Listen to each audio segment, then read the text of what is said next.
All right. Good morning, ladies and gentlemen.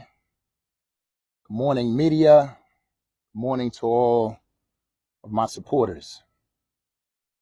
Any accusations that my team paid residents in exchange for their vote is unequivocally false and nothing more than a last-minute smear campaign by an administration that is vulnerable for the first time in 16 years. This is a coordinated effort by Mayor Sarno to steal the election and use municipal employees and resources to do so, which tells me that we are winning and that our message over the last year is resonating with all voters.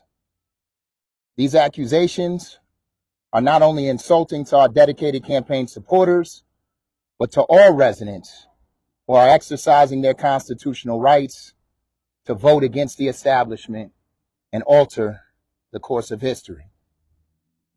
It takes courage to make change, and it takes a community to provide the information and resources necessary to make your voice heard.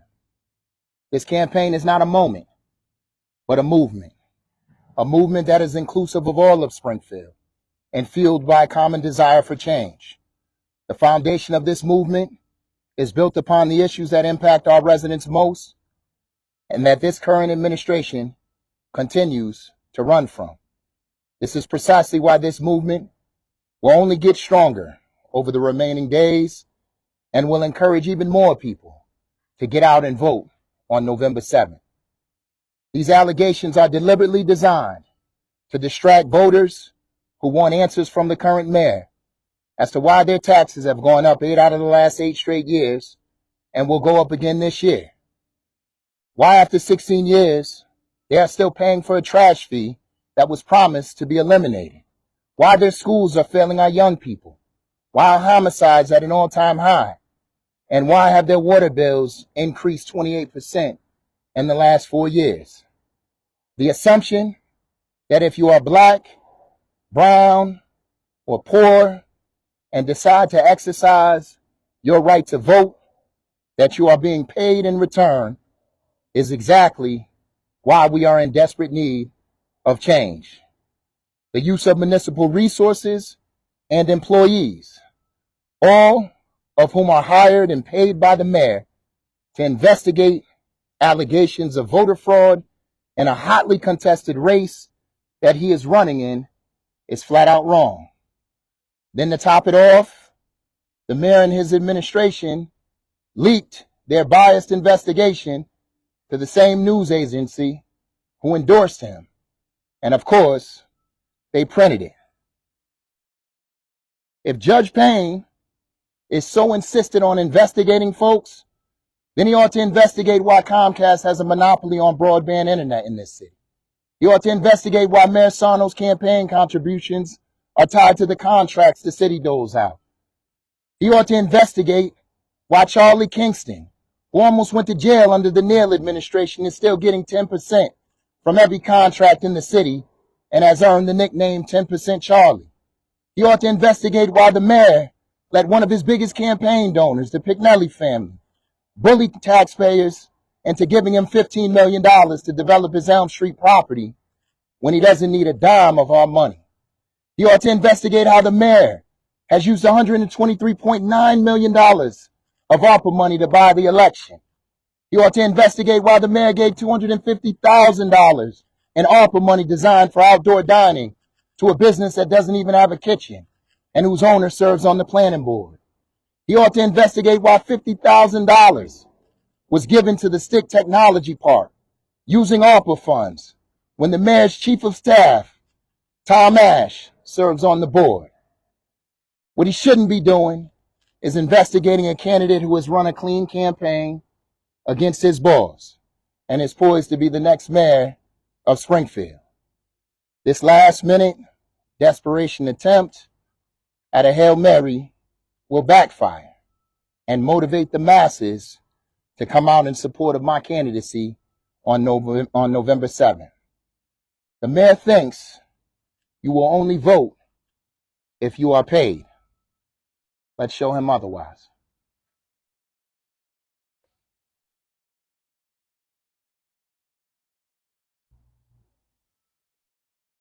That's all I have. I will. So, the people, the city officials in the sworn affidavit, are you saying they're not telling the truth in these sworn affidavits? I'm not saying they're not telling the truth. I don't know what the affidavits entail. I don't know what they wrote. But what I do know is that we didn't pay anybody for their vote. What is your relationship with the man you're seeing on video speaking to, who's also shown on video apparently? That gentleman is a volunteer for our campaign. That gentleman has volunteered on many campaigns. That particular gentleman has spent more time in prison than he spent out. But he's a good man. And he's the individuals that I'm fighting for here in the city of Springfield. We're running an election that is inclusive. We know that individuals struggle. We know that. But we also know that people want to make sure that they turn their pain into purpose. And that's exactly what this gentleman has been doing for the last 10 years. And that's what he's going to continue to do. What evidence do you have that the mayor and his campaign were out to plant this story and you know, just like they put it out to you, what do you have for them? It's 5 days before the election. 5 days before the election. The only reason you would do this right now is if you're fearful that you're not winning. Who notified you first of this investigation happening? Was it the DA's office or the city solicitor? The first time I heard of the investigation, I heard from a reporter. Have you heard from investigators at all? They can investigate all they want. There will never be anything there. We haven't paid for anything. Have you seen the video? I have seen the video. And what is your narrative that's taking place in that My video? narrative is that we dropped people off to go and vote. And when they came out and voted, we brought them home. And we've been doing that the entire election. We do it all the time, and we will continue to do it. But there was no promise of money, no money given out to anybody. We don't give money in exchange for votes. I don't know how much clearer I can be. What was the reason he was handing the $10 bills out? You gotta ask him. I have no idea. Probably could be any number of reasons.